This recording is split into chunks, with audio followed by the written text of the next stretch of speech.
ये जीप तो हमारी जान ले लेगी यार। तेरा भाई सीसीटीवी कैमरे की फुटेज चेक कर रहा है, पकड़े गए तो क्या होगा? लेकिन तुझे क्या हुआ? शिवरेड्डी का बाप शहर में आ गया है। वो उसे मारने के लिए ढूंढ रहा है जिसने उसके बेटे को बुरी तरह से पीटा। उसे हमें ढूंढने की क्या जरूरत है? मतलब? मैं तो खुद उससे मिलने जा रहा हूँ। कहीं ना कहीं तो मिलेगा। उसकी बलि का समय आ गया है। जाओ ढूंढो, ढूंढो उसे। उसकी जरूरत नहीं है। तुम्हारे बेटे को मैंने ही मारा है।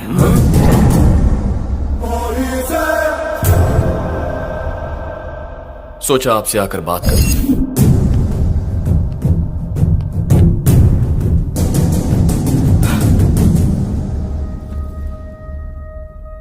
आपको मैं अपनी कहानी बताता हूं सर। मेरे माँ बाप के हम दो बेटे हैं, मैं और मेरे भैया। हम दोनों के बीच बचपन से एक पल भी नहीं जमती थी। हर वक्त एक दूसरे से झगड़ा करते थे, जैसे एक ही घर में एक दूसरे के दुश्मन जन्मे हो। एक रोज झगड़ा थोड़ा सा पर्सनल, तो उसने मेरे प्यार को तोड़ने की कोशिश की।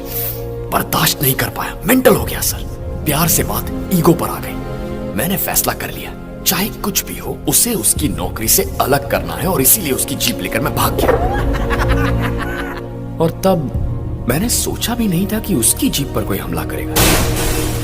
किसने किया, क्यों किया, कुछ समझ में नहीं आ रहा था सर। लेकिन बचने के बाद पता चला कि वो मुझे नहीं बल्कि मेरे भैया को मारने के लिए आए।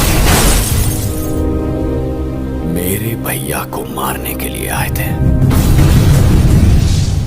फिर क्या सर, मेरा माइंड पूरी तरह ब्लैंक हो गया। मेरा ब्लड कितने हजार किलोमीटर की स्पीड से दौड़ रहा था मुझे खुद नहीं पता। उस वक्त भैया पर जो गुस्सा था, उनसे बदला लेना था, ये कुछ समझ में नहीं आ रहा था। बस एक चीज दिमाग में बैठ गई कि जिसने भैया को मारने की कोशिश की उसे खत्म कर। जीप पर जिन्होंने हमला किया उन्हें मैंने बेरहमी से पीटा, लेकिन उन्हें मैंने मौत नहीं दी। और इतना सब हो जाने के बाद मुझे एक छोटा सा डाउट आया। मेरी तो भैया से बनती नहीं थी, तो मैंने ऐसा रिएक्ट किया क्यों? मैं आपके बेटे को मारने वाला था। अजीब बात है।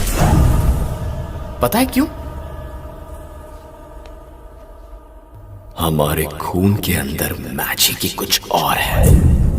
इतने दिनों से मेरी और भैया की बनती क्यों नहीं, बनती क्यों नहीं, बनती क्यों नहीं, यही सोचता था मैं। हम दोनों की कब की बन गई थी सर। हमारे बीच जो झगड़े हुए वही हमारा प्यार है। आपको मैं ये सब इसलिए बता रहा हूं ताकि आप मेरे बारे में अच्छी तरह जान सकें। इन सारे झगड़ों को यही रोक दीजिए। आप मुझे, मेरे भैया को या मेरी फैमिली को तंग मत कीजिए। नो सर, मैं कोई वार्निंग देने नहीं आया हूं। बस इतना कहने आया हूं कि हम सब खुश रहें। ओके, अब यही बात अगर मैं आपके बेटे से कहूं तो उसे कुछ समझ में नहीं आएगा।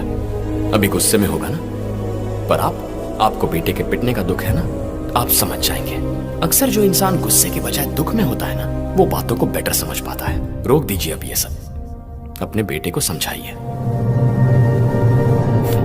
चलता हूं।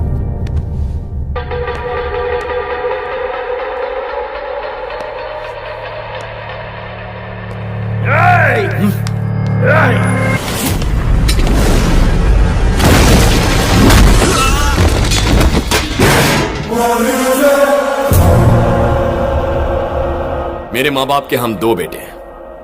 एक मर भी गया तो कोई बात नहीं, आपके पास सिर्फ एक है। उम्मीद करता हूं आप समझ गए होंगे।